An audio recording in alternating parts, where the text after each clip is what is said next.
నాకు ఎప్పుడు ఒక అలవాటు ఉంది. వాక్యంలోకి వెళ్ళే ముందు ఏ వాక్యం ధ్యానం చేసుకోపోతామో 3-4 నిమిషాలు చెప్పేస్తా. మీరు బాగా వృద్ధాప్యానికి వచ్చారు, అప్పుడప్పుడు నేను ఇలా ఊహించుకుంటా, నాకు పెళ్ళి పిల్లలు పుట్టే, ఇంకా కాలేదు లేండి, కాసేపు అనుకోండి, పెళ్ళి పిల్లలు పుట్టి బాగా వృద్ధాప్యానికి వచ్చాను అనుకో, లేదా అనారోగ్య పరిస్థితిలో హాస్పిటల్ బెడ్ మీదనో చివరి స్థితిలో ఉన్నాను అనుకో, మీరు ఏం మాట్లాడతారు? ఏమైంది? ఏం మాట్లాడతారు?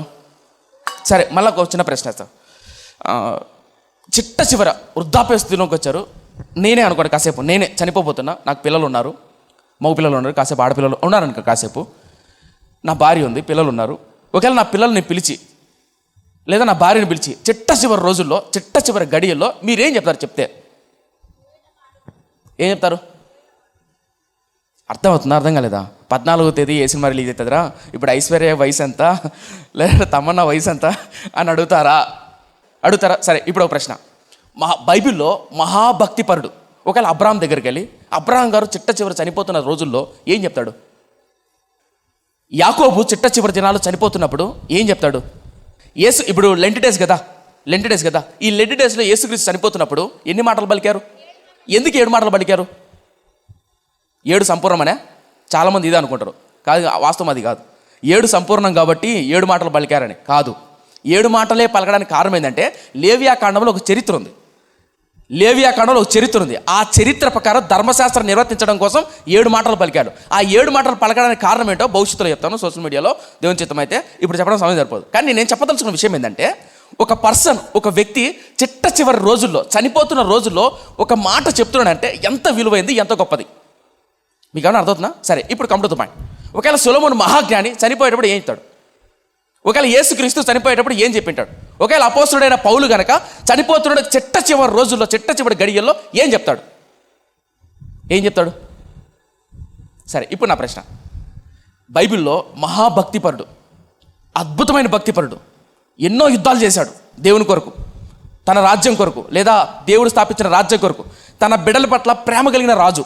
ఆ రాజు చచ్చిపోయేటప్పుడు చిట్ట చివర ఏం చెప్పాడు అనేది మనం ధ్యానం చేయబోతున్నాం. విందామా వద్దా? విందామా? రైట్.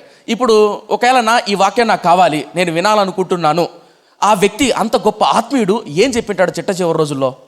అది కనుక మనకు తెలిస్తే మీకు ఇంకా అర్థం చెప్పా. ఒక వ్యక్తి బాగా చిన్నతనం నుంచి కష్టపడి 1000 కోట్ల ఆస్తి సంపాదించాడు. చనిపోతూ గంట ముందు ఆ 1000 కోట్ల ఆస్తి నీ పేరు మీద రాసిపోయాడు. ఆనందపడతారా? ఎడుతారా? దొల్లు ఆనందపడరు అనిచిడి దాకా, అవునా కదా? అలాగే ఒక వ్యక్తి జీవితంలో గుణపాఠాలు, బాధ, కన్నీరు, కష్టాలు గుండా ఎన్నో పాఠాలు నేర్చుకున్నాడు. ఆ పాఠాలన్నీ చిట్ట చివరి రోజుల్లో తన కొడుకు చెప్తాడు. ఒక వ్యక్తి ఏం చెప్తాడు అన్న విషయాన్ని మనం ధ్యానం చేయబోతాం. చరిత్రలోనికి వెళ్ళి అద్భుతంగా మనం ధ్యానం చేయబోతాం. ఇది మనం వినాలి అంటే కనుక మీరు కాసేపు వెయిట్ చేయాలి. లేదు, ఆకలేస్తుంది అంటే కనుక మధ్యలోనే చెప్పేసి ముగిచేస్తా. మీరేమంటారు?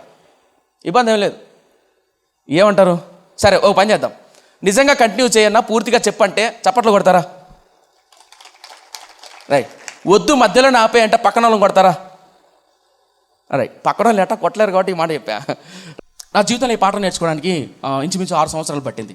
ఒక చిన్న మాట చెప్తాను. ఏంటి ఆ మాట అంటే, ఒక సాదాసీదమైన విశ్వాసి, ఆ విశ్వాసికి ఒకగానో కొడుకు పుట్టాడు. పుట్టిన తర్వాత, ఈ మైక్ ఎందుకు నా డిస్టర్బెన్స్ ఉంది అంతేనా? రైట్. అన్నీ ఇప్పుడే జరుగుతాయి అన్నమాట ఇలా. రైట్, మంచిది.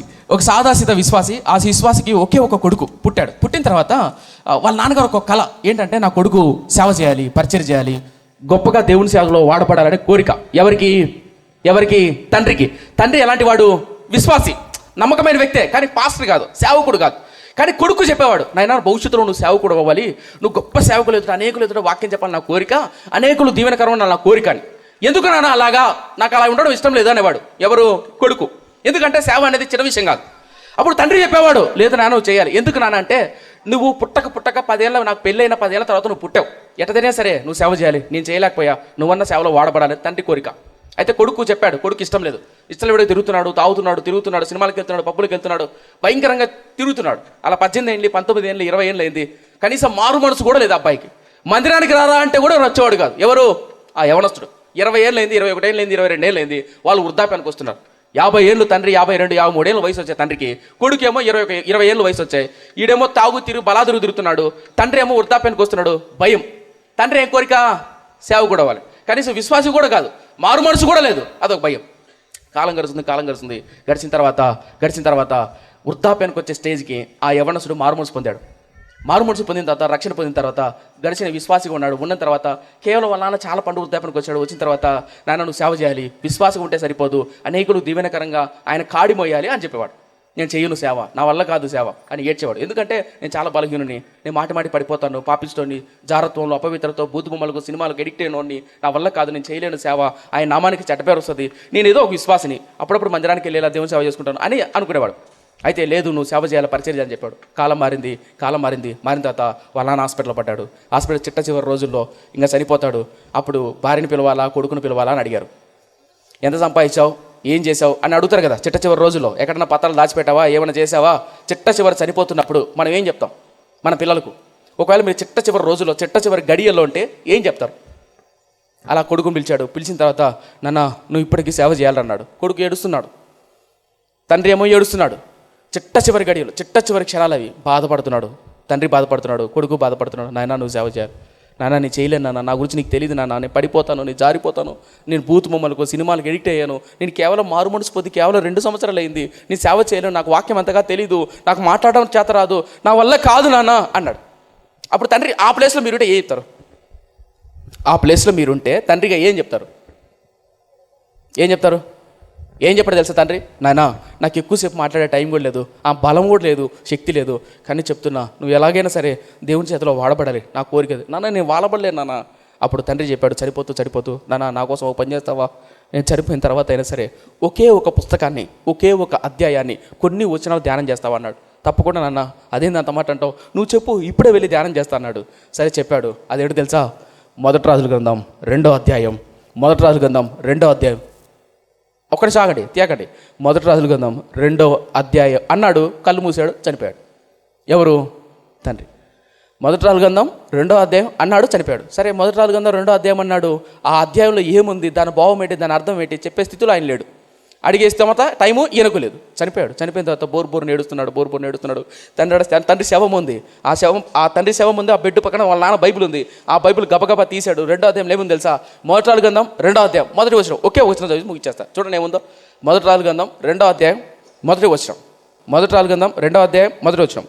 దావీదునకు మరణకాలము సమీపింపగా అతడు తన కుమారుడైన సొలొమోనుకు ఈలాగు ఆజ్ఞ ఇచ్చెను.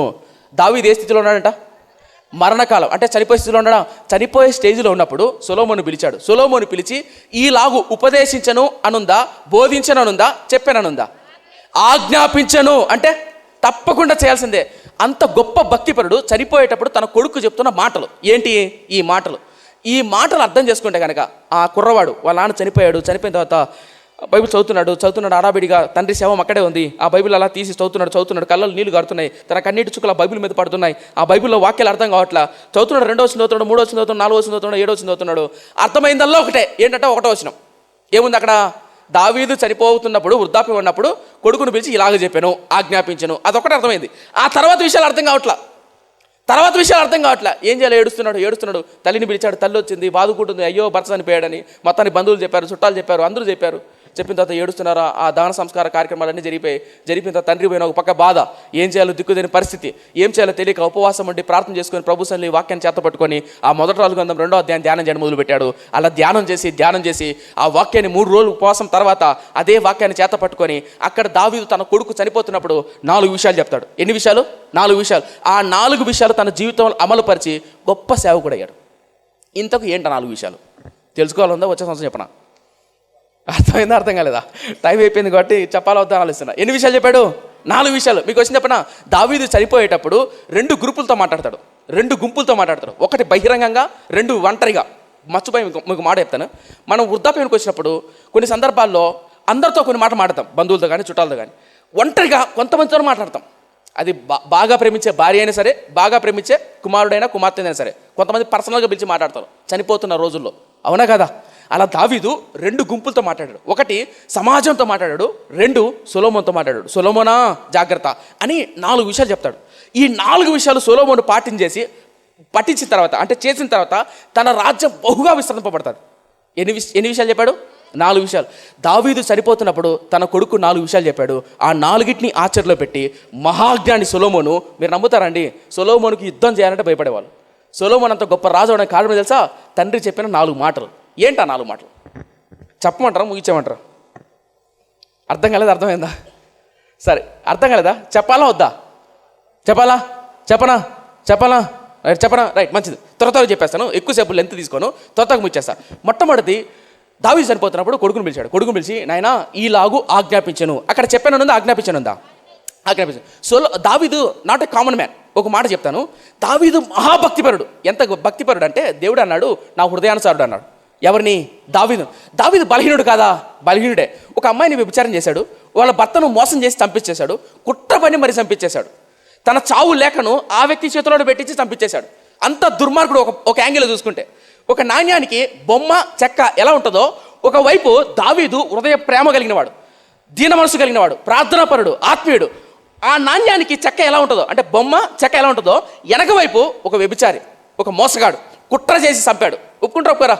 ఒప్పుకుంటారు. కానీ అలాంటి వ్యక్తిని కూడా దేవుడు వాడుకున్నాడు, అలాంటి వ్యక్తిని కూడా దేవుడు నిలబెట్టాడు. ఎన్నో పాఠాలు నేర్చుకున్నాడు దావీదు. ఆ పాఠాలు, అనుభవాలన్నీ చనిపోతున్న రోజుల్లో తన కొడుకు చెప్తున్నాడు, నాయనా ఈ 4 విషయాలు గుర్తుపెట్టుకో, నువ్వు చనిపోయిన తర్వాత, రాజైన తర్వాత ఈ 4 విషయాలు ఏది మర్చిపోవద్దు అని చెప్పాడు. అద్భుతమైన మాట. ఏంటా మాట? బయట మేము మాట చెప్పాలి. 2 గుంపులతో మాట్లాడని చెప్పాను కదా. 2 గుంపులతో ఒక గుంపు మొదటి వృత్తాంతగ్రంథం 28వ అధ్యాయం. ఈ మొదటి రాజులు 2వ అధ్యాయాన్ని అలా పెట్టుకోండి, ఒక పేజీ. కేవలం మొదటి దినవృత్తాంతగ్రంథం 28వ అధ్యాయం. అక్కడ ఒక మాట ఉంటే చూపిస్తుంది చూడండి. మొదటి వృత్తాంతగ్రంథం 28వ అధ్యాయం. నేను చరిత్రలోకి వెళ్ళట్లా, టైం అయిపోతుందని త్వరగా ముగిచేస్తున్నా. మొదటి వృత్తాంతగ్రంథం book of first chronicles chapter 28 357. కొంచెం స్పీడ్గా కూడా చెప్తున్నా, రైట్. 28 మొదటి నుంచి చదువుతున్నాను. 28 మొదటి నుంచి. గోత్రముల పెద్దలను, వంతుల చొప్పున రాజునకు సేవ చేయు అధిపతులను, సహస్రాధిపతులను, శతాధిపతులను, రాజునకు రాజకుమారులకు కలిగి ఉన్న యావత్తు చెర స్థిరాస్తి మీదను ఉన్న అధిపతులను, అనగా ఇశ్రాయేలుల పెద్దలందరినీ, రాజునొద్దనున్న పరివారమును, పరాక్రమశాలులను, సేనా సంబంధులను, పరాక్రమశాలులందరినీ రాజగు దావీదు యెరూషలేమునందు సమకూర్చెను. ఎవరు సమకూర్చారంట? దావీదు సమకూర్చాడంట. ఎవరిని? శతాధిపతులను, అధిపతులను, సైన్యాధిపతులను, పరాక్రమం అందరినీ సమకూర్చాడు. ఎవరు? దావీదు. ఇప్పుడు దావీదు ఏ స్థితిలో తెలుసా? కొన్ని రోజులు చనిపోతాడు. చనిపోతున్నప్పుడు దావీదు అందరిని పిలిచాడు. ఎందుకు పిలిచాడు? ఇది పబ్లిక్గా చెప్తున్నాడు. అయ్యలారా, దేవుడు నన్ను బాల్యంలో గొర్రెలు కాచుకుంటున్నా, నన్ను రాజు చేశాడు. రాజు చేసిన తర్వాత నేను ఈ పని చేయాలనుకుంటున్నా. ఏంటా పని? మందిరం కట్టాలనుకుంటున్నా. ఆ మందిరం కట్టే అర్హత నాకు లేదు, నా కొడుకు ఉండబోతుంది. అయితే మీరేం చేయాలంటే అని పబ్లిక్గా కొన్ని విషయాలు చెప్పాడు. కానీ ఒంటరిగా సొలొమోనుకు 4 మాటలు చెప్పాడు. నీకేమైనా అర్థం కలదా? పబ్లిక్గా అందరికి ఒక మాట చెప్తున్నాడు. ఇప్పుడు చూద్దాం, 2-3 వచ్చాను, చూద్దాం ఏముంటుందో. 2వ వచనం. అప్పుడు రాజైన దావీదు లేచి నిలబడి ఈలాగు చెప్పాను. ఎవరు చెప్తున్నాడు? అందరినీ సమకూర్చాడు, అందరూ వచ్చారు. వచ్చిన తర్వాత దావీదు నిలబడి ఇలా చెప్తున్నాడు. మీ బుర్రలో ఇమాజిన్ చేసుకొని నేను చెప్తున్నది ఏం చెప్తున్నాడు చూడండి. ఇప్పుడు చూద్దాం 2వ వచనం. నా సహోదరులారా, నా జనులారా, నా మాట ఆలకించుడి. యెహోవా నిబంధన మందసము మన దేవుని పాదపీఠము విశ్రమ స్థానమును ఉండుటకు ఒక మందిరం కట్టించవాలని నేను నా హృదయం నిశ్చయం చేసుకొని సమస్తమును స్థిరపరిచితిని. అయితే నీవు యుద్ధము జరిగించి రక్తం ఒలికించిన వాడు గనుక నీవు నా నామమునకు మందిరము కట్టించకూడదని దేవుడు నాకు ఆజ్ఞాపించెను. తలపకెత్తని. అందరిని సమకూర్చిన తర్వాత చెప్పడం మొదలుపెట్టాడు. అయ్యా, నేను మందిరం కట్టాలనుకుంటున్నా, అయితే దేవుడు నాకు అర్హతని ఇవ్వలేదు. అయితే మీరందరూ సహాయం చేయాలి. ఎవరికి? నా కొడుక్కి. ఇది పబ్లిక్గా చెప్పిన మాటలు. ఇలా మొదటి వృత్తాంతగ్రంథం 28వ అధ్యాయంలో పబ్లిక్గా చెప్పాల్సిన మాటలన్నీ చెప్పాడు. చెప్పిన తర్వాత ఇంకా కొడుకును పిలిచాడు. ఎవరిని? కొడుకును. ఈ విషయాలన్నీ 28, 29 అధ్యాయాలు ఉంటాయి, ఇంటికి వెళ్ళి చదువుకోండి. అయితే నా మెయిన్ టార్గెట్ సొలొమోనుకు ఒంటరిగా ఏం చెప్పాడు అనేది నా టార్గెట్. ఇప్పుడు మా నాన్నకు 3 పిల్లలు అండి. మా నాన్న, ఉదాహరణ చెప్తున్నా, తప్పు కనుకోబాకండి. మా నాన్న చివరి దినాల్లో చిన్నోడిని పిలిచండి అన్నాడు అనుకో. ఎవరిని? చిన్నోడిని పిలిచండి. మా నాన్న చిన్నోడిని పిలిచి లోపల పిలిచి వాడితో మాట్లాడాను అనుకో. వాడు బయటకు వచ్చిన తర్వాత మేమేమంటాం చెప్పండి? ఏం చెప్పినారా నాన్న అని అంటాం. అరే నాన్న సపరేట్గా ఏమన్నా ఎర్రముక్కపల్లె సర్కిల్లో, ఐటీఐలో లేదా రాజారెడ్డి వీధులు ఏమన్నా 2-3 సంతలు ఏమైనా సంపాదించాడా, నీకేమైనా రాయించాడా, పర్సనల్గా వాడికి ఏమైనా చెప్పాడు, వాడి పేరు అంటారా? అడుగుతారా? జనాలు అడుగుతారు. మరి నీకేమైనా ఎక్స్ట్రా ఇచ్చాడని అడుగుతాం, డెఫినెట్గా అడుగుతాం. దావీదు చనిపోతున్నప్పుడు పర్సనల్గా మీకు కూడా చెప్పాలి, సొలొమోను ఒక్కడే కాదు కొడుకు దావీదుకు, చాలామంది కొడుకులు ఉన్నారు, చాలామంది భార్యలు ఉన్నారు. అది రాజుల కాలం. ఒక రాజుకు ఎంతమంది భార్యలు ఉండేవాళ్ళో, ఎంతమంది పిల్లలు ఉండేవాళ్ళో. కానీ సొలొమోను ఒక్కడినే పిలిచి ఒంటరిగా చెప్తున్నాడు, నాయనా సొలొమోనా జాగ్రత్త, ఈ 4 విషయాలు నీ జీవితంలో మర్చిపోదు. పబ్లిక్ అందరూ చెప్పాడు. ఇప్పుడు 4 విషయాలు. ఇప్పుడు ఆ 4 విషయాలు ఏంటి? మొదటి గ్రంథం 2వ అధ్యాయం. బయట మీకు కూడా చెప్పాలి, బైబిల్ చదివేవాళ్ళు మొదటి రాజు గ్రంథం, మొదటి గ్రంథం ప్యారలల్గా ఉంటాయి. చరిత్ర చెప్తున్నా. మీరు ఎప్పుడన్నా రైలు పట్టాలు చూసారా? రైలు పట్టాలు ఓన్లీ విమానమేనా? ఎక్కుతారు కదా రైలు పట్టాలకు ఈ పక్క కడ్డీ ఉంటుంది, ఈ మధ్యలో ఈ చెక్కలు కానీ ఇవి ఉంటాయి తెలుసా. ఇప్పుడు ఈ పక్క కడ్డీ లేకోకుండా ట్రైన్ వెళ్తుందా? వెళ్ళదు. అలాగే మొదటి 4 గ్రంథం ఈ రెండు కలిపి చదివితేనే అర్థమవుతుంది. ఒక మాట చెప్పాలంటే మొదటి 4 గ్రంథం, రెండో 4 గ్రంథం ప్యారలల్ లాంటివి, రైల్ ట్రాక్ లాంటిది. ఈ రెండు కలిపి చదువుతూనే చరిత్ర అర్థమవుతుంది. ఇప్పుడు కొడుకు చెప్తున్నాడు ఎన్ని విషయాలు? 4 విషయాలు. ఇప్పుడు చూద్దాం. మొదటి గ్రంథం 2వ అధ్యాయం చదువుతున్నాను. దావీదునకు మరణకాలం సమీపించగా అతడు తన కుమారుడైన సొలొమోనుకు ఇలాగ ఆజ్ఞాపించెను, లోకులందరూ పోవలసిన మార్గమున నేను పోవుచున్నాను. కాబట్టి నీవు ధైర్యము తెచ్చుకొని నిబ్బరము కలిగి నీ దేవుడైన యెహోవా అప్పగించిన దానిని కాపాడి ఆయన మార్గమును అనుసరించిన ఎడలో నీవు ఏ పని పూనుకొనినను ఎక్కడ తిరిగినను అన్నిటిలో వేగముగా నడుచుకొందువు.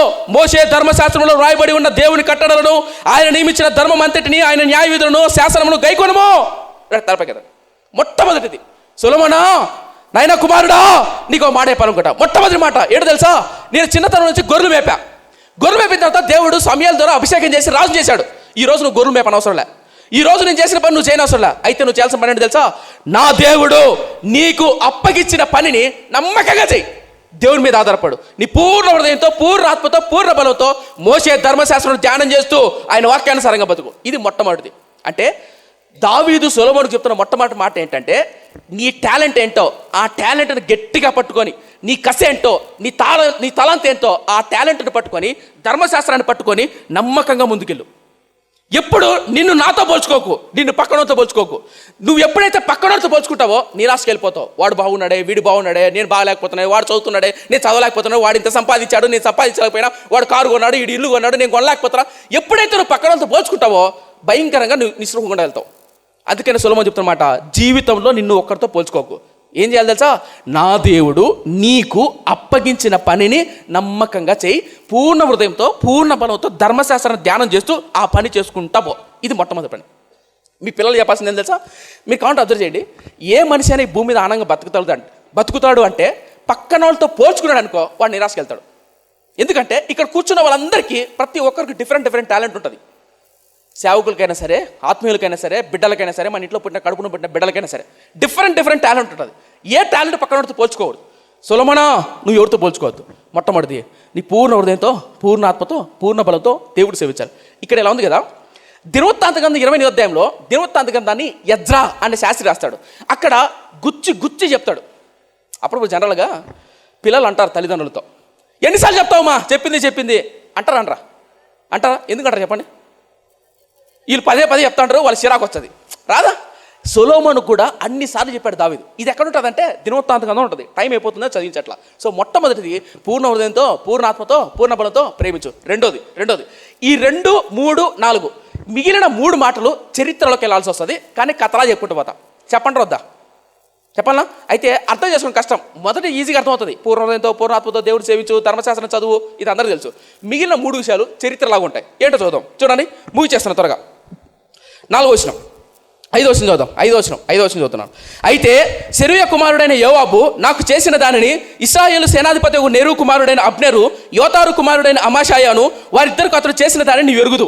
అతడు వారిని చంపి యుద్ధ సమయం అయినట్లుగాను సమాధాన కాలమున రక్తము చిందించి దానిని తన నడికట్టు మీదను తన పాదరక్షకుల మీదను పడవేసును. నీకు తోచినట్టు అతనికి చేయవచ్చును, కానీ అతడు నెరిసిన తల వెంట్రుకలను సమాధికి నెమ్మదిగా దిగనీయవద్దు. తలపకితను అర్థం చేసుకుని కష్టం, చాలా కష్టం. రెండో మాట, నాన్న సొలొమోనా, మొదటిది దేవునికి ఇచ్చిన టాలెంట్, దేవుని వాక్యాన్ని పట్టుకొని నమ్మకంగా బతుకు, దేవుని వదిలిపెట్టద్దు. ఎందుకంటే భవిష్యత్తులో సొలొమోను మహాజ్ఞానం లేదా అద్భుతంగా ఉంటాడన్న విషయం తెలుసు. ఎలా అంటారనేమో, యాకోబు తన 12 మంది కొడుకులు పిలిచి ఒక్కొక్కరు ఏమవుతారో చెప్తాడు. గుర్తుందా?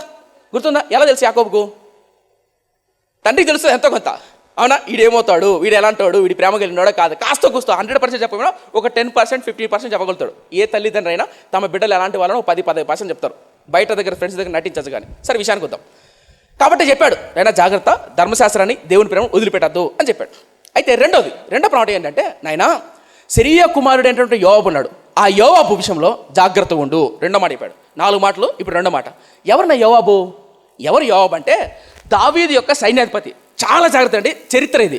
ఈ చరిత్రలో పాఠాలు తెలుసుకుంటే అద్భుతంగా ఉంటుంది. కానీ మనం పైన చదువుకుంటూ పోతాం. కానీ చెప్తున్నా, దావీదు రాజుగా ఉన్నప్పుడు యోవాబు సైన్యాధిపతి. ఒక మాట చెప్పాలంటే దావీదు మీద ఎవడైనా కత్తిసిరాలంటే ముందు యోవాబు దగ్గర రావాలి.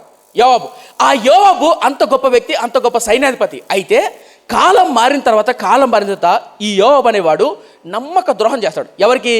దావీదుకు. ఒక్క మాటలో చెప్పాలంటే వెనకలు ఉన్నట్టే ఉండి నమ్మకంగా ఉంటూనే కత్తి పొడుస్తాడు. చరిత్ర చెప్పట్లా, లైట్ అయిపోతుందని 2 సమయాల గ్రంథంలో అనుకుంటా 17వ అధ్యాయంలో 16వ అధ్యాయంలో ఉంటుంది, తీయద్దులేండి. అక్కడ ఏముంటుందంటే యోవాబు నా సహోదరుడా అమేషయ్యా రా అని పిలుస్తాడు. ఏమని పిలిచాడు? సహోదరుడా అని. సహోదరుడు అంటే అర్థమేమని? అన్నా, తమ్ముడా అని. అలా రాంగా కత్తి తీసుకొని పేగుల్లో పొడుచాడు. నేను కథ చెప్పట్లా, బైబిల్లో ఉంది. అలా కత్తి తీసుకొని పేగుల్లో పొడితే పేగులు బయటకు వస్తాయి. ఏమని పిలిచాడు? సహోదరుడా. అరే అన్నలా పిలుస్తున్నాడని వస్తానే కత్తి తీసుకొని పొడుచాడు. అంటే దావీదు సొలొమోనుకి ఏం చెప్తుంది తెలుసా? నాయనా, నీ పక్కనే ఉంటూ నమ్మకంగా ఉంటూ వెన్నుపోటు పొడుస్తాడే వాళ్ళతో చాలా జాగ్రత్తగా ఉండు. సేవ అయినా సరే, కుటుంబాలైనా సరే, ఉద్యోగస్తులైనా సరే, కంపెనీ సీఈఓలైనా సరే, మీరు కావాలంటే అబ్జర్వ్ చేయండి. కంపెనీలో ఉన్న కొన్ని టాప్ సీక్రెట్స్ బయట పెడతాను అనుకో, వాళ్ళు కనిపెట్టి వాళ్ళని తీసి పారేస్తారు. ఎందుకంటే కంపెనీకి లేదా రాజ్యానికి నమ్మక ద్రోహం చేసే వాళ్ళు ఉంటే కనుక ఆ కంపెనీ రాజ్యాలు కూలిపోతాయి. దావీదు సొలొమోను చెప్తున్నమాట, నీ పక్కనే ఉంటూ వెన్నుపోటు పొడిచే వాళ్ళు మర్చిపో, జాగ్రత్తగా ఉండు, వాళ్ళ విషయాల్లో చాలా జాగ్రత్త ఉండు. రెండో మాట ఎందుకు మాట్లాడంటే, మనకు తెలియకోకుండానే మనం ఆత్మీయతలు దిగజారిపోకుండా మన వెనుకే ఉంటూ వెన్నుపోటు పొడిచేవాళ్ళు సేవలైనా సరే, కుటుంబాలైనా సరే, ఎవరైనా ఉన్నట్లయితే జాగ్రత్త. ఇంకా మూడోది త్వరగా ముగిచేస్తున్నా. మూడోది ఆ చరిత్ర చెప్పట్ల, ఎందుకంటే టైం అయిపోతుందని. మూడోది తర్వాత 7వ వచనం, నేను నీ సహోదరుడైన అబ్షాలోము ముందర నుండి పారిపోగా గిలాదీయుడైన బర్జిల్లాయి కుమారులు నాకు సహాయము చేయవచ్చిరి. నీ వారి మీద దయ ఉంచి నీ బల్ల యొద్ద భోజనము చేయి వారిలో చేర్చుము. మూడో మాట, నాయన మొదటిది నీ దేవుణ్ణి ప్రేమించు, నీ టాలెంట్ను నీ దేవుణ్ణి నమ్మకంగా పట్టుకొని ముందుకెళ్ళు. రెండోది వెన్నుపోటు పొడిచే వాళ్ళ విషయంలో జాగ్రత్త. ఇంకా మూడో మాట ఏంటి? నాయనా, ఒకప్పుడు నేను అబ్షాలోము ఎదుటి నుంచి పారిపోతున్నప్పుడు బర్జయ్యాల కుమారులు నాకు సహాయం చేశారు. నీకు మేలు చేసిన వాళ్ళు మర్చిపోవద్దు. దావీదు చనిపోతున్నప్పుడు కొడుకు చెప్పిన మాట, మూడో మాట, నీకు కూడు పెట్టిన వాడిని, నీకు చేయుతునిచ్చిన వాడిని, నీకు సహాయం చేసిన వాడిని, నీకు మేలు చేసిన వాడిని ఎప్పుడు మర్చిపో. ఇది మూడో మాట. అర్థవుతుందా? మన కష్టకాలం ఉన్నప్పుడు, కన్నీటిలో ఉన్నప్పుడు, పేదరికంలో ఉన్నప్పుడు, నిందల్లో ఉన్నప్పుడు మన పక్క నుండి వెన్ను తట్టి భుజం దర్పరుస్తారే, వాళ్ళు ఎప్పుడు మర్చిపోవద్దు. వాళ్ళు మర్చిపోతే కనుక దేవుడు మనకు క్షమించాడు. అందుకని కొడుకు చెప్తున్నాడు, నాయనా నేను చనిపోయిన తర్వాత బర్జిల్లాయి కుమారులు అబ్షాలోము ఎదుటి నుంచి పారిపోతున్నాడు, కొండల్లో గుట్టల్లో ఉన్నప్పుడు తిరుగుతున్నప్పుడు నాకు సాయం చేశారు. నా సాయం చేసిన వాళ్ళను మర్చిపోకు. అందుకని నేను ఇందాక ఈ 10 ఏళ్ళు మన పరిచయలో తోడే ఉండి వ్యక్తులకు మనం సన్మానం చేశాం. అలాగే మా పరిచయ కొరకు ప్రార్థన చేస్తున్న వ్యక్తులు చాలామంది ఉన్నారు, నేను కాదంటాను లేదు. కానీ అందరికీ సన్మానం చేసే సందర్భం లేదు కాబట్టి త్వరగా ముగించడం జరిగింది. అయితే ఒకటి మాత్రం చెప్తున్నా, మన పరిచయకు, మన కుటుంబాలకు మేలు చేసిన వాళ్ళు మిత్రమా ఎప్పుడు మర్చిపోవద్దు. మళ్ళీ ఇంకో మాట చెప్తాను, కింద ఉంటాడు ఒకటి సిమియనే. ఇంకా 4వ మాట, ఇదొక మాట ముగిచేస్తున్నా, సమయం అయిపోతుంది, ముగిచేస్తున్నా, చరిత్రకి వెళ్ళట్లా. 4వ మాట ఏంటా మాట? 4వ మాట 8వ వచనం. మరియు బెన్యామీయుడైన గెరా కుమారుడైన బహూరీము ఊరివాడైన షిమి నీ యొద్దనున్నాడు. నేను మహనయమునకు వెళ్ళుచుండగా అతడు నన్ను శపించను. నన్ను ఎదుర్కొనుటకై అతడు యోర్దాను నది యొద్దకు దిగిరాగా యెహోవా తోడు కత్తి చేత నిన్ను చంపనని ప్రమాణం చేసి తిని వాని నిర్దోషిగా ఎంచవద్దు. నీవు సుబుద్ధి గలవాడు గనుక వాడిని ఏమి చేయవలనో అది నీకు తెలియను. వాని నెరిసిన తల వెంట్రుకలతో రక్తముతో సమాధికి దిగజేయము. తర్వాత దావీదు 10వ వచనం చూడండి. ఇది చెప్పిన తర్వాత దావీదు తన పితరులతో కూడా నిద్ర పొంది దావీదు పట్టణమందు సమాధిలో పెట్టబడెను. అంటే దావీదు ఇప్పుడు చనిపోయాడు. అంటే చనిపోయే ముందు ఏం చెప్పాడు? 4 మాటలు చెప్పాడు. మొదటిది, నీ టాలెంటు దేవుడిని వాక్యాన్ని నమ్మకంగా పెట్టుకుంటూ ముందుకెళ్ళిన ఆయన పోల్చుకోవద్దు, దేవుడికి ఇచ్చిన పని మాత్రం గురిగా పెట్టుకో. రెండోది వెన్నుపోటు పొడిచే వాళ్ళ విషయంలో జాగ్రత్తగా ఉండు. మూడోది, నీకు మేలు చేసిన వాడు, నీ కూడు పెట్టినవాడు, నీకు సహాయం చేసిన వాడు, నీకు చేయుతునిచ్చేవాడిని నమ్మకంగా ఉండు. ఇంకా 4వది, గెరాసీయుడైనటువంటి షిమి విషయంలో జాగ్రత్త. ఇక్కడ థియాలజికల్గా కొన్ని కాంట్రవర్సీ ఉంటాయి, అంటే కొన్ని కాంట్రడిక్షన్ ఉంటాయి. ఏంటా కాంట్రడిక్షన్ అంటే, దావీదు దేవుని హృదయానుసరుడు, అవునా? దావీదు చనిపోతే ఏం తెలుసా? షిమి అనేవాడిని వదిలిపెట్టద్దు, వాడిని చంపేయి అంటున్నాడు. ఇది తగునా? అర్థమైందా? అర్థం కలదా? ఇప్పుడు మా నాన్న ఉదాహరణ చెప్తా. ఇప్పుడు నేనే ఉండబ్బా, వృద్ధాపానికి వచ్చా, చనిపోతూ నా కొడుకు రే నాకు వాడు మేలు కీడు చేశాడు, నువ్వు ఎలాగైనా సరే వాడిని వేసేయరా. నేను ఎక్కడున్నా? రిమ్స్లో బెడ్ మీద ఉన్నా. రేపమ్మా పోతున్నప్పుడు కూడా నేనేం చెప్తున్నా, నా కొడుకు రే వాడిని వేసేయరా అన్నాను అనుకో, నా మనసు కరెక్టేనా? కరెక్టా కాదా చెప్పండి బా? కాదు కదా. మరణ పడకలో ఉన్నప్పుడు సాగు గురించి మాట్లాడు. మరి దావీదు ఎందుకు మాట్లాడాడు? చాలామంది అందుకే చెప్పా, థియాలజికల్గా దీనికి కాంట్రడిక్షన్ ఉంటుంది. దావీదు ఇలా ఎందుకు మాట్లాడాడు? ఎందుకు ఇలా మాట్లాడంటే భవిష్యత్తులో తన రాజ్యంలోనికి కీడు రాబోతుంది. షిమి అనేవాడు ఎలాంటివాడంటే, మళ్ళీ చెప్తా, షిమి ఎలాంటివాడంటే రాజు అయినప్పుడు దండేస్తాడు. దావీదు రాజు నుంచి సింహాసనం దీపాడు అనుకో, దుమ్మెత్తిపోస్తాడు. అర్థం కాలే? దావీదు అలా కొండల మడి గుట్టల మడి పెడుతుంటే, ఒరే దుర్మార్గుడా దావీదా నువ్వు నాశనమైపోతావు, దుమ్మెత్తిపోతాడు. ఎవరి మీద? దావీదు మీద. ఎవరు పోసేది? షిమి. రాజు అయినప్పుడు దండ తీసుకొస్తాడు. మహారాజు 1000 ఏళ్ళు పరిపాలించాడు, మహారాజు 100 ఏళ్ళు పరిపాలించాడు. ఈ టట్టోలు మన జీవితంలో ఉంటారా వాళ్ళ అంటోళ్ళు ఇచ్చే జాగ్రత్త. ఈ 4 విషయాలు ప్రాముఖ్యమైనది. సేవలైనా సరే, కుటుంబాలైనా సరే, మన బాగుందనుకో డబ్బు, మనోడే, మా తమ్ముడే, మా అన్నే, మా చుట్టమే అంటారు. అన్నీ అయిపోయిన తర్వాత వాడు కూడా మాకు తెలుసు, వాడంతా వాడు బతికెంత అంటారు. అప్పుడు చెప్పించడం మొదలు పెడతాడు, మాకు ఇట చేశాడు అట చేశాడు. గుర్తుపెట్టుకోండి, మన జీవితంలో ఈ 4 ప్రాముఖ్యమైనది. కొడుకు చెప్పాడు. ఇందులో నేను చరిత్ర చెప్పట్లా, చరిత్ర పుట్టల్లోకి వెళ్తే ఇంకా తవ్వితే అద్భుతమైన విషయాలు ఉంటాయి. టైం లేదు కాబట్టి ముగిచ్చేస్తున్నా. మొదటిది, మీకు ఇచ్చిన టాలెంట్ ఏంటి? అలాగే ఇక్కడ కూర్చున్న యవ్వనస్తులు కానీ, ప్లేయర్స్ కానీ, వాక్యం చదువుతున్న వాళ్ళు కానీ, ఎవరైనా సరే మీకు టాలెంట్ ఉంటుంది, మీకు లక్ష్యం ఉంటుంది. దాన్ని పట్టుకోండి, దేవుని పట్టుకోండి. నేను దేవుని వదిలేస్తాను, టాలెంట్ పట్టుకుంటానంటే కనుక పడిపోతాం. మర్చుకోమాడతాను. అద్భుతమైన దైవజనుడు ఒక మాట మిమ్మల్ని ప్రశ్న చెప్పండి. ఎక్కువ ప్రార్థన చేసి బైబిల్ చదవకపోతే ఏమవుతుంది? ఎక్కువ బైబిల్ చదివి ప్రార్థన చేయకపోతే ఏమవుతుంది తెలుసా మీకు విషయం? మీకు ఇంకా అర్థం కాలేదేమో. ఒక రెక్క ఉంది, ఇంకో రెక్క లేదు, ఎగురుతుందా? పక్షి ఎగురుతుందా? ఎంత ఎగరం ట్రై చేసినా కొంచెం చాలా కష్టం, ఎక్కువ పెయిన్ ఉంటుంది. అవునా?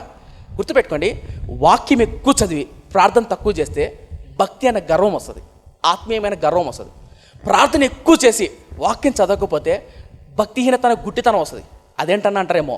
వాక్యము, ప్రార్థన ఈ 2 ప్యారలల్గా ఉండాలి. ఎక్కువ వాక్యం చదివాడు గర్వం ఉంటుంది, నాకు ఆ వాక్యం తెలుసు, ఈ వాక్యం తెలుసు, రా చూసుకుందాం, కబడతారు, తొడలు కొడతారు, మీసాలు కొడతారు, రా చూసుకుందాం అంటారు. కానీ దీనత్వం ఉండదు. వాక్యము, ప్రార్థన ఈ 2 కలిసి ఉంటేనే తగ్గింపు, జ్ఞానము, తెలివి, దీనత్వం అన్నీ ఉంటాయి. ఎప్పుడైతే నువ్వు ప్రార్థన బాగా చేస్తావు, వాక్యం చదువు అనుకో, అప్పుడు నీకు తెలియదు ఏమైనా ప్రార్థన చేయాలో. ప్రభు నాకు ఇల్లు కావాలి, ప్రభు నాకు అది కావాలి, ప్రభు ఇది కావాలి, ప్రభు. అదే వాక్యం చదివి ప్రార్థన చేయండి, వాక్యంలో ఏముందో అదే అడుగుతావు. యోసేపు చరిత్ర వేరనుకో, యోసేపు లాగా అన్నాలు క్షమించినట్టు నేను క్షమించే కృపని ప్రభువా అని అడుగుతావు. నేనేం చెప్తున్నానంటే ఈ 2 ప్యారలల్గా ఉండాలి, ఈ 2 సరి సమానంగా ఉండాలి.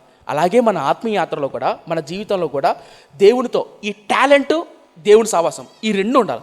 చాలామందికి టాలెంట్ ఉందనుకో, గర్వంగా ఇంకా నాకేంటి నేనేందంటారు. అప్పుడప్పుడు మా పిల్లల్ని అబ్జర్వ్ చేస్తాంట, ఒక్కొక్కరు నాయన ఈ వీడియో ప్లే చేయండి, ఇది చేయండి అని అనుకో, మళ్ళీ సొంత తెలివితేటలు ఉపయోగిస్తాడా. రేపు రావు నేను చెప్పింది చేయను అంట. అర్థం? ఎందుకంటే టాలెంట్ వచ్చిందనుకో ఇంకా గర్వం, ఇంకా మనకేంది లేని. గుర్తుపెట్టుకో, ఎంత టాలెంట్ ఉందిలే చాలా జాగ్రత్త. దేవుడు తోడునాలు, టాలెంట్, దేవుడు ఈ 2 కలిసి ఉంటేనే అనేకులు దీవెనకరంగా ఉంటావు. టాలెంట్ ఉంది కదా దేవుడు నిలబెట్టినకో గర్విష్ఠుడు అయిపోతావు. అందుకే చెప్తున్నా, సొలొమోనుకి అది చెప్పాడు, మన పిల్లలకి అది చెప్పాలి. రెండోది, నాయనా దుష్టుల విషయంలో చాలా జాగ్రత్త, నమ్మక ద్రోహం చేసే విషయంలో చాలా జాగ్రత్త. మూడోది, నీకు కూడు పెట్టిన ఉంటాడు, నీకు మేలు చేసిన ఉంటాడు, వాడిని ఎప్పుడు మర్చిపోకు, వాడిని సహాయం చేయి. ఒకప్పుడు మన కోసం ప్రార్థన చేశారు సేవకులు. ఈరోజు చాలామంది ఇక్కడ విశ్వాసులు కూర్చుంటారు. ఒకప్పుడు మీరు అనారోగ్యంగా ఉండి వెళ్ళినప్పుడు మీకు మాట చెప్పాలి. మా సంఘంలో కొంతమంది పిల్లలు ఆర్థిక ఇబ్బంది ఉన్నప్పుడు, కష్టాలు ఉన్నప్పుడు మా నాన్న ఒక విశ్వాసకి మా ఇంట్లో ఉన్న బంగారు తీసుకుపోయి ఇచ్చాడు. అది మా నాన్నది కూడా, మా అమ్మ వాళ్ళది బంగారు చైన్ తీసుకుపోయి బంగారు ఇచ్చాడు వాళ్ళకు. ఎందుకంటే ఇబ్బందులు ఉన్నారు పాపమని ఇచ్చాడు. ఎందుకంటే అంత ప్రేమించాడు మనుషులను, అంత వాళ్ళ కోసం కన్నీరు గార్చాడు, ప్రార్థన చేశాడు. మీరు నంబర్ చెప్తే పొద్దున ఫోన్ చేస్తాడు, మధ్యాహ్నం ఫోన్ చేస్తాడు, రాత్రి ఫోన్ చేస్తాడు వాళ్ళకు. మాకు చేయడు మళ్ళీ మా నాన్న, తిన్నారా నాయన, నిజం చెప్తాను సీరియస్గా. నేను ఎన్నోసార్లు అరిచా, ఎందుకు నాన్న అంత ప్రేమిస్తావని. ఈరోజు అలా ప్రేమించిన వాళ్ళే సేవకుడు వాళ్ళ కొరకు కన్నీరు గార్చి వాళ్ళ ఇంటికి వెళ్ళి ప్రార్థన చేసి, నాయన నీ తప్పు బాబు, ఇలా ఉండకూడదు బాబు, ఇలా బాబు అని వాక్యం చెప్పి బలపరిచి చేసిన వాళ్ళే ఈరోజు చేదు వదిలిపెట్టి వదిలేశారు. అలా నీకు కూడు పెట్టిన వాళ్ళు, నీ కోసం కన్నీరు గార్చి ప్రార్థన చేసిన వాళ్ళు వదిలిపెట్టద్దు. వదిలిపెడితే నీ కుటుంబం దీవెనకరంగా ఉండదు. సొలొమోను వదిలిపెట్టద్దు సొలొమోనా అని దావీదు చెప్తాడు. ఎందుకు దేవుడు హృదయానుసారం ఊరికే కాలే. దావీదు దేవుడు హృదయానుసారుడు ఊరికే కాలేదు. తన కూడు పెట్టిన వాళ్ళు, తనకు బట్టలు ఇచ్చినాను మర్చిపోలేదు దావీదు. అదే చెప్తున్నాడు కొడుకు. మై ఫ్రెండ్స్, మనం మర్చిపోకూడదు. అలాగే భవిష్యత్తులో మన పరిచర్య ఏ స్థాయికి వెళ్ళినా, ఏ స్థితికి వెళ్ళినా మనతో ఉండి, మన కన్నీటిలో ఉండి తోడే ఉన్న పిల్లలను మర్చిపోకూడదు. సో మై ఫ్రెండ్స్, అలాగే ఈ వాక్యం ఉంటుంది వాళ్ళు. దయచేసి మీరు ఎవరైనా సరే, విశ్వాసులు కానీ, పెద్దవాళ్ళు కానీ, బయట వాళ్ళు కానీ, మాకు సన్మానం చేయలేదు, మమ్మల్ని గౌరవించలేదు, పిలవలేదని దయచేసి చేతులు జోడి చెప్తున్నా అనుకోబాకండి. మా కన్నీటిలో మాకు తోడున్న మీ కొరకు మేము ప్రార్థన చేస్తాం. మనుషులు ఎదుట గణపరచడు కంటే దేవునికి గణపరచడు కదా, దేవుడు తప్పకుండా దీవిస్తాడు. కానీ ఏ స్థితిలో ఉన్నా మర్చిపోలేము, మాకు తోడే ఉండి. అలాగే ఈ వాక్యం మీలో ఎవరైనా సరే ఇప్పుడు మీరు చూశారు కదా, చూపించాను. ఈరోజు అనేక ప్రాంతాల్లో సోషల్ మీడియా ద్వారా, టీవీ పరిచయం ద్వారా ఈ పరిచయం వెళ్తుంది. ఒకవేళ మా పరిచయం కొరకు, అనగా ఈ మన పరిచయం కొరకు మీరు ప్రార్థన చేయాలంటే తప్పకుండా ప్రార్థన చేయండి. ఒకవేళ దేవుడు మిమ్మల్ని ప్రేరేపిస్తే ఈ పరిచయం కొరకు ప్రార్థన సహకారం, ఆత్మీయ సహకారం, ఆర్థిక సహకారం, మీ ఒంటరిగా మాట సహకారం కానీ సహకరించి దేవుని పరిచయంలో నమ్మకంగా పాల్గొనండి. భవిష్యత్తులో అనేక ప్రాంతాల్లో దేవుడి పరిచయం నడిపించేలాగున మీ వ్యక్తిగత ప్రార్థనలో జ్ఞాపకం చేసుకోండి. ఈ 4 విషయాలు మర్చిపోకండి. ఈ 4 విషయాల కోసం మా కుటుంబాలు, మా పిల్లలు మేము ఎప్పుడు నమ్మకంగా ఉంటామన్నా, దేవుని పరిచయను అనగా దేవుని వాక్యాన్ని, టాలెంట్ను నమ్మకంగా పట్టుకొని ముందుకెళ్తాం. రెండోది, దుష్టులకు దూరంగా ఉంటాం, నమ్మక ద్రోహం చేసే వాళ్ళకి. మూడోది, మా కూడు పెట్టినవని మర్చిపోము. నాలుగోది, వెన్నుపోటుదారులు ఉంటారే, అనగా పొగినప్పుడు బాగుంటారు, కింద పడిపోయినప్పుడు దుమ్మెత్తి పోస్తారు. అలాంటి విషయాల్లో జాగ్రత్తగా ఉండండి. మీ కుటుంబాలైనా సరే, మీ బంధువులైనా సరే, చుట్టాలైనా సరే, మీకు మాట చెప్పాలి. అలాగే అందరూ అలా ఉండాలని అంటాంలే. మా సంఘంలో మా నాన్నగారు అనారోగ్య పరిస్థితులు ఉన్నప్పుడు తెలంగాణ ప్రాంతం నుంచి ఒక అన్న వచ్చాడు కారు వేసుకొని. ఆ అన్న రాలేదు. ఇప్పుడు నాన్నగారు అనారోగ్యంలో ఉన్నప్పుడు, మా నాన్న షుగర్ ఎక్కువై కాలు ఆరోగ్యం బాగాలేకపోయి ఈ కాలు అంతా ఆపరేషన్ జరుగుతున్నప్పుడు తెలంగాణ ప్రాంతం నుంచి కారు వేసుకొని వచ్చావు కుటుంబం. మా నాన్న తోడబుట్టినలు కూడా రాలే. మా నాన్న చాలా బాధపడ్డాడు. మా నాన్నకు తోడబుట్టినలు రాలేదు, బంధువులు రాలేదు. కానీ ఎక్కడో తెలంగాణ ప్రాంతం నుంచి కారు వేసుకుని, అయ్యగారు ఎలా ఉంది మీ ఆరోగ్యం అని అయ్యగారు ఎంతో కన్నీరు గార్చిన వ్యక్తులు కూడా ఉంటారు. ఆ బిడ్డలు కూడా మేము ఎప్పుడు మర్చిపోం. ఈ 4 విషయాలు మర్చిపోకుండా ప్రార్థన చేద్దాం. కళ్ళు మూసుకుంటారా? ప్రార్థన చేద్దాం. పరిశుద్ధుడు నా కన్న తండ్రి, కృపగలైన దయగల మా దేవా, నాయన దావీదు చనిపోతున్నప్పుడు తన కుమారుడు నేను సొలొమోనుకి మాటలు చెప్పాడు. నాయన సొలొమోనా, మర్చిపోకురా, నేను చనిపోతున్నాను. అనేక పితరులు, మన పితరులు ఎలా విధంగా అయితే సమాధికి వెళ్ళారో అలా నేను వెళ్ళబోతున్నాను. అయితే గుర్తుపెట్టుకో, నీ దేవుడైన యెహోవాను పూర్ణ హృదయంతో, పూర్ణ ఆత్మతో ప్రేమించు. నా దేవుడైన యెహోవా నీకు అప్పగించిన పని, ఆ మందిరం నిర్మాణం యొక్క పని, ఆ జ్ఞానంలో నమ్మకంగా బ్రతుకో. రెండోది, నాయన చాలా జాగ్రత్తగా ఉండు. దుష్టులు, దుర్మార్గులు, వెన్నుపోటు పొడిచే వాళ్ళ విషయాలు జాగ్రత్తగా ఉండు. మూడోది, నీకు కూడు పెట్టిన వాళ్ళు, నీకు మేలు చేసిన వాళ్ళు ఎప్పటికి మర్చిపోతున్నాయినా. నాలుగోది నాయనా, నువ్వు బాగున్నప్పుడు పొగిడేవాళ్ళు, నువ్వు కృంగిపోయినప్పుడు నీరు గార్చే వాళ్ళ విషయాలు జాగ్రత్త. నిజమే ప్రభువా, మా సేవా జీవితంలో, మా కుటుంబాల్లో నాయన మాకు మేలు చేసిన వాళ్ళు మర్చిపోకూడదు. అన్నిటికి మించి మా పూర్ణంతో, పూర్ణ ఆత్మతో నీ వాక్యాన్ని చేతపట్టుకోవాలి. నీ సేవను నమ్మకంగా, వాక్య తలాంతులను నమ్మకంగా ముందుకు కొనసాగించాలి. అటు కృపను మాకు, ఈ వాక్యాన్ని ప్రతి బిడ్డకు అనుగ్రహించమని, నీ నామాన్ని మహిమ పొందుకోమని యేసయ్య నామమున అడిగి వేడుకుంటున్నాం మా తండ్రి. ఆమేన్.